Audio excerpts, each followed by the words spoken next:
Hello, everybody, and welcome to Kraken Takeaways, a brand new video thing. I don't know if we're calling it a video podcast or what we're calling this, but it's a brand new production from Sound of Hockey. I am Darren Brown. And I'm John Barr.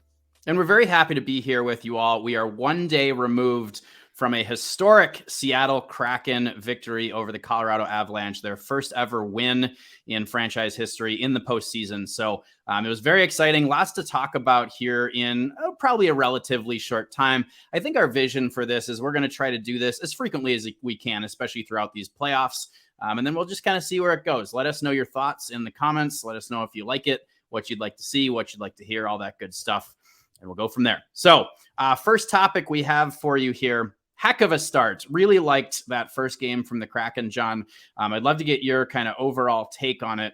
But man, as far as they play, that's about as well as they could have done against a very good Colorado Avalanche team in game one in their building in Denver. What were your thoughts?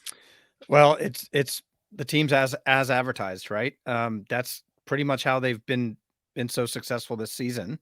Limit chances, score goals from unlikely sources, and score first, which was a big deal, I think, when they scored the first goal in the first. It all of a sudden maybe changed the tone and gave them some sense of confidence. Although I don't think they need it at this point in the game, but at the same time, it helps. And, odds of winning a game increase dramatically when you're the first team to score. So yeah, it just seemed like a typical Kraken win. It was different. Like it was playoff hockey though. Right. And that was very noticeable in this game.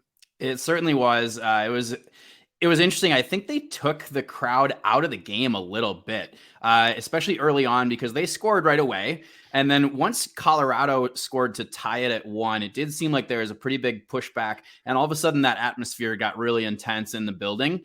But Seattle, they didn't break, right? In the second period when Colorado was really pushing back and really throwing everything at Philipp Grubauer, they did a good job of keeping most opportunities to the outside. And then when Morgan Geekie scored early in the third period, it was like the crowd was gone. They were so quiet. And from then on, it was pretty much all Seattle. Like there was no real tense moments there in that third period, like I think we would have expected. So that's a great game one. Fantastic effort. We came into this thing, and I wrote on soundofhockey.com that they were going to need to play 4 close to perfect performances, I think, to get through this series against Colorado. And that's 1. They got 1 so far. I think that's a pretty close to perfect performance. Our next topic, Gru. That's Philipp Grubauer, of course. That sounded a little bit like my moo from down on the farm on the podcast, but no, it was Gru, not moo. Philipp Grubauer played a fantastic game. He had 34 saves. What I think was most interesting about this one was that, we've heard him say a few times over the course of the season and last season that some nights the puck is just hitting you, some nights it's not. Last night, the puck was hitting him, right? You could tell early on that he was tracking it well. He was seeing the puck. And on those plays where it looked like a sure goal, it was going in the net, somehow, some way he'd get a leg on it or it would get deflected up over the net into the glass or whatever. So really great first outing for him in this series. And another example of him seeming to really enjoy playing against his former team in Colorado. Yeah, I just think he was in control, right? Which is all the same kind of comments you were making, but he just seemed in control. Even the goal that he allowed, was off Landeskog's, or excuse me, Rantanen's skate. Yeah. So, those happen, and he was in a good spot. He could have easily tipped it in as well, but happened to go off his skate. So even that one was a somewhat of a fluky goal. But he looked pretty calm back there. Now there were a couple crossbars and maybe a post here and there, but that's part of the game. So it's all part of it. And that's all part of the confidence piece and all part of the puck hitting you on some nights. There's some nights when the puck just isn't going to go in the net no matter what happens. And that was how it was for Grubauer last night. So you can build off of that when you have a really good performance as a goalie. You can come back and play well again in the next game. So let's really keep our fingers crossed here. If we are biased towards the Kraken, which I would say that no, I don't think I'm certainly not.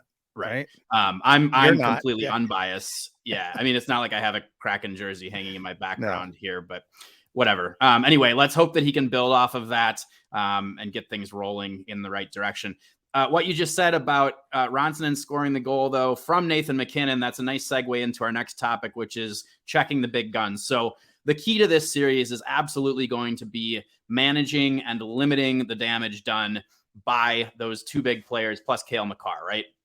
They did give up a goal against them, as you mentioned, but there wasn't much else happening from them. You know, the chances were not as dangerous as we've seen from those guys at times.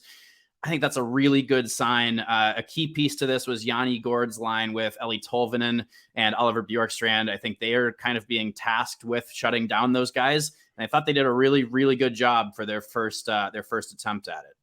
You know, I looked at the box score after, and MacKinnon still had 7 shots on net. So but to your point, I don't remember him being that deep inside. Not that those high quality shots that he will kind of take advantage of all the time. So I think the team did a great job keeping him to the outside, limiting the chances, and when he got chances, limiting the quality of the chances. So I agree with you. MacKinnon, you don't know, or excuse me, Makar, you don't know what his injury situation is, because he is coming back from injury, and that might have slowed him down. He looked good, but not kind of the lights out that we expect from him. And maybe that's the Kraken, or maybe that's an injury. So we'll have to keep an eye on that. Another topic to consider here is the depth scoring. So you talked about it earlier, that this is kind of the formula for this team. This is how they win.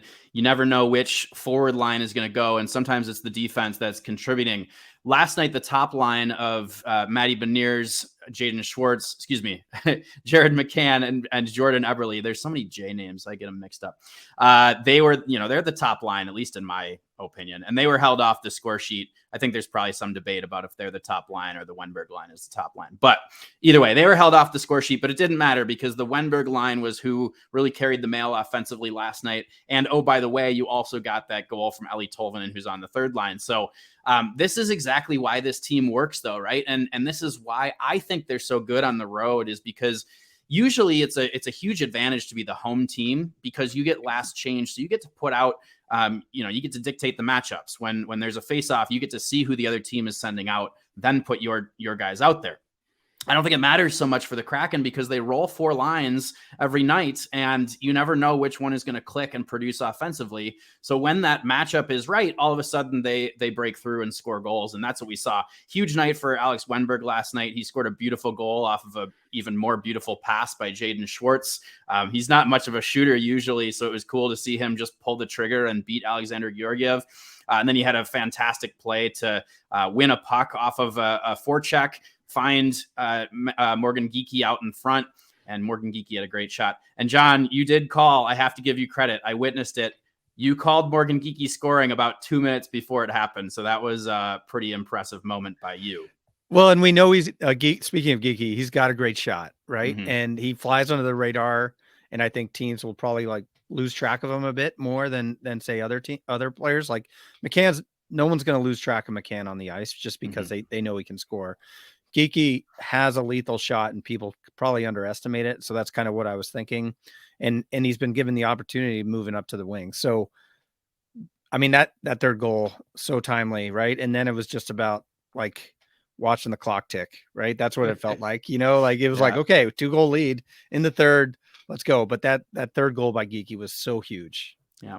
My butt was certainly clenched. And once the game ended, I felt a nice just relaxation come across me. So that was great. Yeah. Finally, our last topic is keeping an even keel. So I talked to Jamie Alexiak a few days ago about what the key is for a deep playoff run. Remember, his Dallas Stars went all the way to the Stanley Cup final under Rick Bowness during the bubble season. So I asked him, what's the key? He said, it's knowing that there's going to be ups and downs. This team is not going to go 16-0. And we need to all recognize that. Right now, it's easy to feel like we're on top of the world because Seattle got a huge win against a really good team. And, it's a matchup that nobody thinks the Kraken can win. And they go out and do the damn thing on night one. Who knows if they can do this, right? They've put themselves in a great position all of a sudden. But we need to not get ahead of ourselves. It's a long series. I'm willing to bet that Nathan McKinnon and Kale McCarr and Mikko Rantanen and Coach Jared Bednar are not panicking at this point. They've been here before. They just won the Stanley Cup. They know what it takes to get through 4 series, and they know it's not won in one game. So stay the course here. As fans, know that there's going to be some lows that come with these highs. But as far as the team is concerned, they've got to be feeling pretty good about that first effort. Well, and people, it's a new franchise. However, there's players that have had deep runs, lots of Stanley Cups on that team. I think of Jaden Schwartz and what he did with St. Louis as like being kind of an anchor. And to your point is keep an even keel. They have that experience in the locker room, even though the team does not. And so I think that's going to create a lot of value to this team, an underrated point of this team, an advantage of the team that has. One thing I will say is they didn't get too emotional either. There were some big hits thrown out there, and I didn't see any player go over the line, right? Where put themselves and the team in a vulnerable position. So I think that's part of keeping it even keel game to game, but also within the games. And I wouldn't be surprised here as we move forward to see that be part of the game plan of the Colorado Avalanche, right? They may try to be more physical. Interestingly, the stats on hits last night had Seattle being, throwing more hits. But I thought they were really effective in the way that they were checking, right? The forecheck was so good. You saw in that opening goal where Gordon and Bjorkstrand just crashed in on Devon Taves, and he coughed up the puck to Tolvanen, right? That's just hard work on the forecheck. 2 guys on the puck, wearing down the defender, getting in on them when they're behind the net, and just forcing things to happen. And that wasn't the only time that happened. Wenberg did the same thing on the geeky goal later in the game. So continuing to be physical, continuing to drive the pace of play, all the things we've talked about here. If they can go by that same formula that they used last night, limit the damage, get good goaltending, get opportunistic scoring from up and down the lineup, they have a real chance in this series. So it's going to be a lot of fun. That's all we have for today for the first episode of Kraken Takeaways. Again, let us know what you think about this, and hopefully we'll have more episodes coming soon. So thanks everybody for watching. Cheers.